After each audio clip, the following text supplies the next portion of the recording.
I did something not so smart last night, and I'm kind of regretting it. I'm gonna add in a clip, maybe a little bit over exaggerated, a little bit over dramatized, but that's about how I felt last night leaving this apothecary at 11 o'clock after working up here all day. And I'm a little bruised here, here.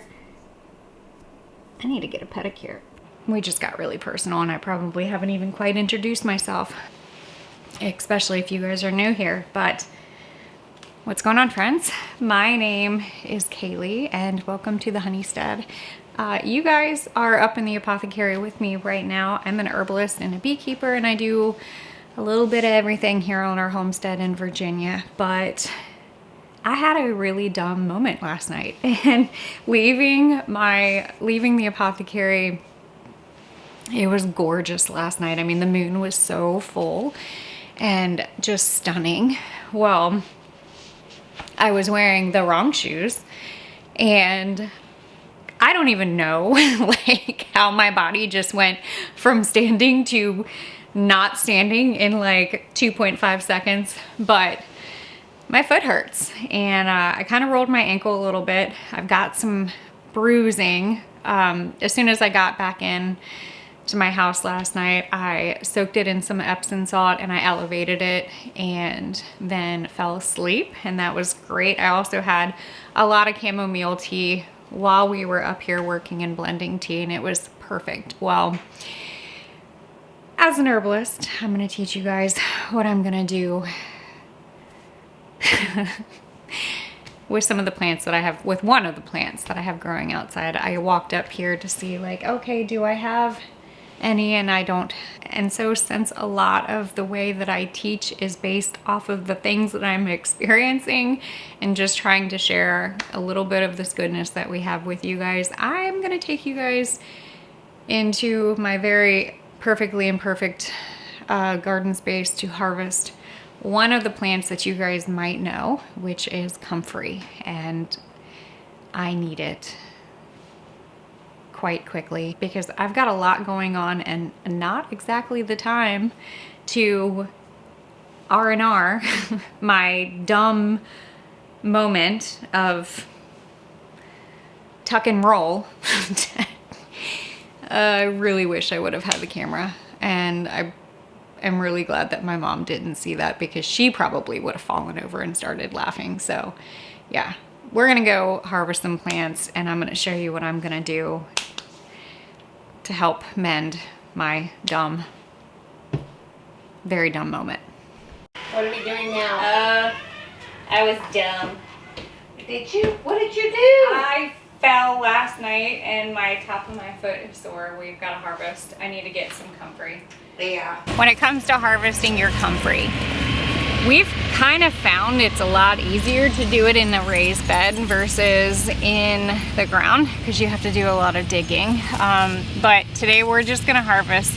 My main goal is I'm gonna harvest the leaves of the Comfrey, and also this would be the time of the year to harvest the roots. Now, a lot of the flowering parts have already started to kind of die back. And that means that the energy of the plant, I need to sit. The energy of the plant is going back into the roots, and that's the best time. And we want the energy of the plant to go back into Kaylee so she can heal. I cannot believe how dumb I am.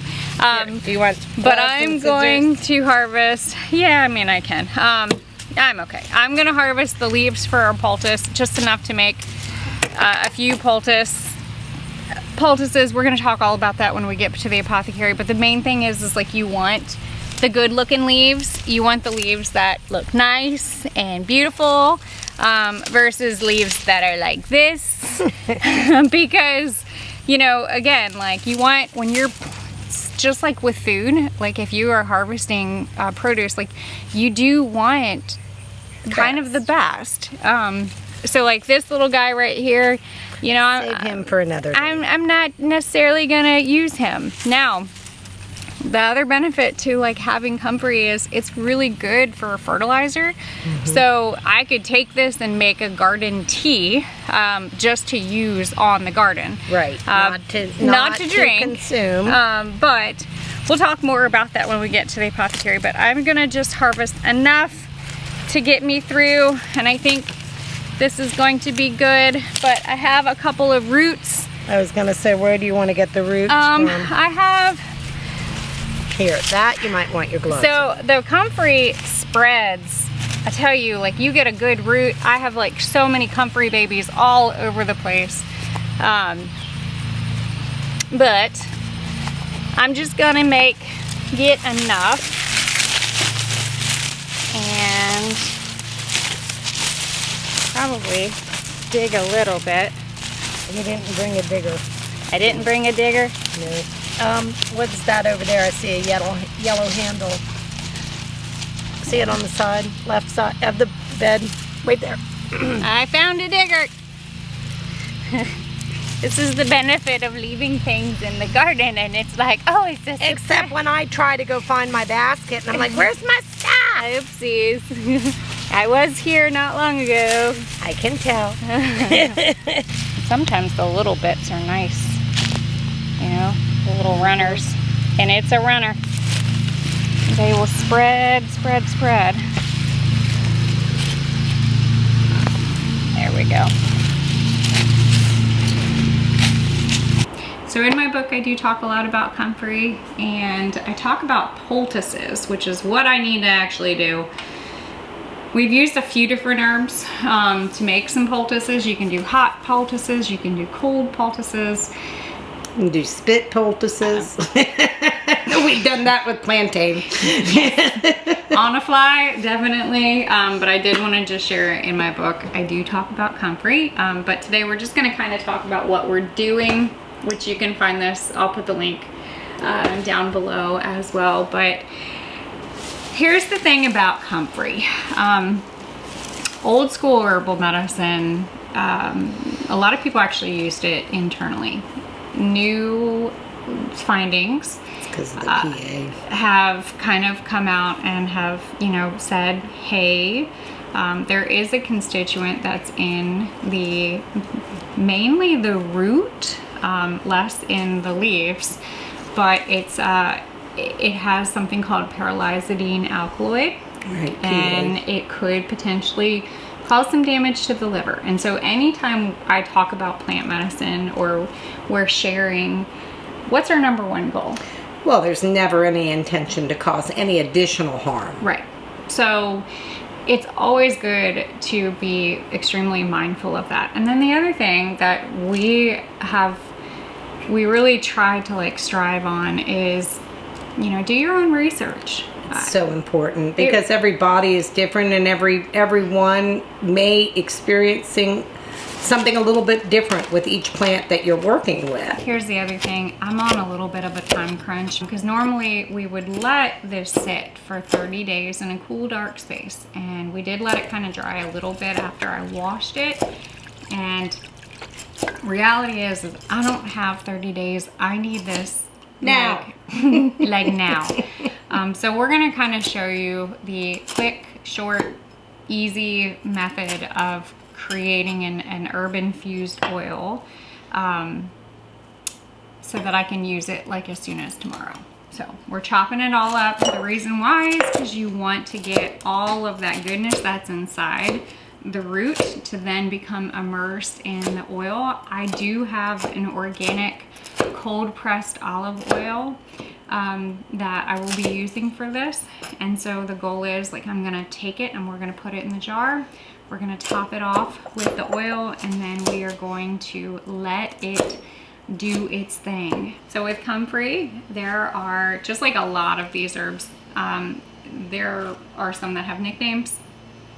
I love the ones that their names kind of describe exactly what they do. This one would be it. Yeah. So it's known as? It's known as knit bone as well. There are a few other nicknames. We've known it more as knitbone. One of the things that's very beneficial is when you start learning about plants, you not only want to learn the common name, but you do want to begin to become familiar with the scientific name. Even if you have a hard time pronouncing it. Yeah. Oh, and we have fun in here trying to pronounce. But what I always liked about it is when you're talking about the plant, and either the shape of the plant or the name of the plant actually kind of gives you a little heads up what that plant may be beneficial for. Right. So this is knit bone. Or bone set. Or bone set. And we've actually experienced people who have greatly benefited and actually what this plant will do is it actually goes in deep and will actually help that bone to heal. Right. It's also great for muscles. Yeah. For the muscle too, because it's that anti-inflammatory properties in it. It has a lot, and there's another constituent. I can never say this one. It's allantoin or allantoin, however you want to pronounce it. But that one right there is really good for helping with pain. Now, I will say the one big thing to be very mindful of about Comfrey is like if I were to have an open cut, open wound, I would not use this because it actually promotes healing so rapidly that it could actually trap infection. Very much. So if there's like a sign of pus or anything like that, you might not want to use this. And at that point, I think I would just let your body naturally kind of heal by secondary intention, which is from, the bottom up. Especially any kind of puncture wound and stuff like that. That's a big one. Yeah, that's the biggest one. You don't want to heal the top before the bottom has a chance to heal. No, because then you could potentially get a little bit of an abscess, and then you're talking about a whole nother thing. Now, if that's the case, there are herbs that you can use to like help wash out. And that, I think, for me, like little mini abscesses, propolis has been really good. So we just used we chopped up what we have. We got a little bit more in here. This is a nifty little knife. I know, that's like fun. It's easy because if you're arthritic a little bit, which by the way, this is great for arthritis too. You can even play around with like mixing in, if you're making a salve, doing a little bit of Comfrey and then a little bit of St. John's wort too, for your hand, if you have like a little bit of arthritis. But it's good for bruising too. Oh yeah, no, this is good. Strains, sprains, fractures. So now all I'm gonna do is just take my olive oil and I'm going to just top it. And because this is fresh, I'm gonna let it breathe a little bit. The reason why is because there's moisture in the root, and if you are adding moisture into your oil, there's a chance that it could go bad. But because we're gonna speed this up and I'm gonna show you what we're gonna do next, I'm comfortable, but then also too, letting a little piece of cheesecloth over top to allow it to breathe is actually going to be really, really, really helpful for something like this. This is gonna allow some of the moisture to come out, not all of it, but some, and then I'll show you what we are going to do next. So here's an easy, quick method. If you are in a hurry and you need an herb infused oil and you don't have a lot of time, so you could use a yogurt maker if you wanted. We've got kind of an old crock pot that we have essentially, it lives up here now. And so what I'm gonna do is put it on warm, and I'm gonna go ahead and just bump the time for 12 hours. Oh gosh, if not longer. It's not gonna cook it, but that little bit of warmth is really gonna help kind of extract out the medicinal properties. So I'll start it at, I'm gonna just keep it at 14 hours right now and then check it tomorrow. While we were out, we realized We have no plantain. We have no broadleaf plantain, and so we're just gonna do the same thing. So broadleaf plantain, I've used this many times, especially for the spit poultice, because I've been stung by the bees. That's a good one. Bug bites, all the things. So now I have about maybe 2 inches of water inside, and we're just gonna rest the jars in here and let the warmth kind of come up. Now later tonight, I'm gonna come in here and I'm just gonna check it, and I'm just gonna give it a little quick, and let it do its thing. And that is all I'm gonna do. Now, if we were to allow this to do how we normally do it, we let it sit in a cool, dark space. 30 days or more. That you may want to end up using dried plant matter. We have used fresh plant matter, but bear in mind everybody's location is a little bit different when it comes to humidity. So this room is actually kept pretty much in humid control, but you know, just bear in mind, because I've had a lot of people who are like, oh, this spoiled, and come to find out it's because just the humidity. And also too, when you're packing your jar, if you've washed your herbs, you may want to let them dry a little bit. And there's little tricks that you can do to help that. I will add though, I went ahead and trimmed the cheesecloth down a little bit so that no corners were going down in the water, and then actually wicking water up and adding water to here. So just, you know, little mindful things. We also try to work smarter sometimes. I don't cover it too. No. If you don't want to put the lid on here, because then you're just going to create condensation to be put back in there. So this is fine. Now I need to go ahead and clean up and make the poultice. And I'll show you how to do that, and that's as simple as can be. But we'll do this because I need to put it on my foot. She needs to, yes. Ouch. Yeah. To make a poultice, essentially, there are a few different ways. You could just crush it up and do it just like this, or if you feel like doing a lot of dishes, you can use we've used like the bullet. We've used the, we've killed the Vitamix. I've accidentally it came back to life.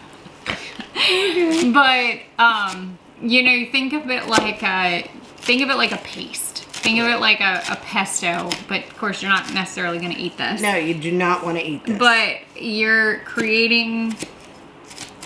chopping it up, you're getting all the juice that's in there to be able to seep into where you need it. Chopped up well enough? Yeah, I think so. Now I'm going to use a little bit of the cheesecloth to kind of hold it all in place.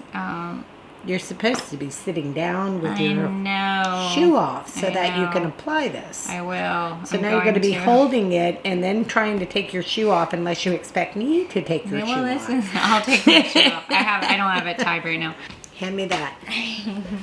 So tonight I did wash my feet. I did. Good, because that wasn't going to be part of this video.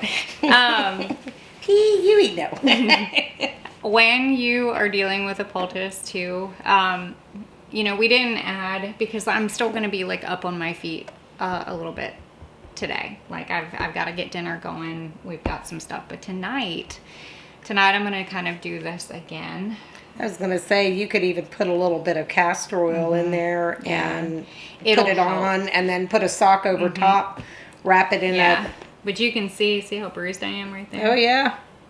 Yeah, you rolled it nicely. I know. It's here. It's mainly here and here. What about under your foot? I don't know. I know I'm bruised right there. Yeah, so. I can see it. All right. So we're gonna give her something she can at least maybe wear a sock on. So I have a little bit of the Comfrey leaf, and so this is going to kind of be a little bit drier just because it's like I am going to be still up and doing the things, and as I move, like the juice is going to crush into this area. So I just kind of wrapped it up so it's not going to go anywhere. We put a little pocket in here of the Comfrey chopped up, and I'm just rolling it up kind of like you would a bandana. This would be really a lot better with that castor, like with any type of oil into it, because it really will help But like I said, I'm going to be up moving around. So the juice is naturally going to be, it's right here. Okay. That's where it's going to naturally just kind of come out. And you then, don't want to wrap this tight at all. no, because if you cut off the blood circulation, that's not the greatest thing. And then that's not going to promote healing. No, and if you have a sack, which I do. I'll hold this on. You put this. What the heck? I say it fell under there. I stole my husband's socks, so. Was it that swollen that you Well, needed any socks? you know, I don't know, like, where my socks have Your all daughter. gone. Yeah. So, and then I'm basically just going to kind of keep it like that. I could pull it all the way up, but, you know, the big thing is yeah, not too tight. This is going to be, I think, just fine. I'm going to take this. I'm going to put this in a jar. I would. And I'd even put a little olive oil in there just so it doesn't oxidize. Yeah, and I know I have some castor oil back down at the house. Oh, you could do olive oil too. I might as well just do that. So, you know, but, and then stick that in the freezer. Yeah. So it's nice and cold. Nice That'll and cold. actually even help too. Yeah, but I was dumb, so learn a lesson from me. Don't wear stupid shoes outside. In the dark. In the dark. On big gravel. On big gravel, and also too, if you have Comfrey and you do this, then hey, here's a way. This is what we can offer that might be able to help, but I'm gonna put my foot up for a little bit and then get dinner cooking. So as I think always, dinner's gonna get cooked. I think know. you're just gonna have to sit on your Oh, darn. Oh. No. Hate that one. She's baking. No, I'm not. I wish I was. But as always, don't be afraid to get your hands. Oh, wait. Okay, hold on. I've been doing this solo for a couple of days. I'm sorry. I know. So, as always, don't be afraid. To get your hands dirty. And learn something old. Bye, guys. Bye. All right, that works. Yeah, this is going to help big time.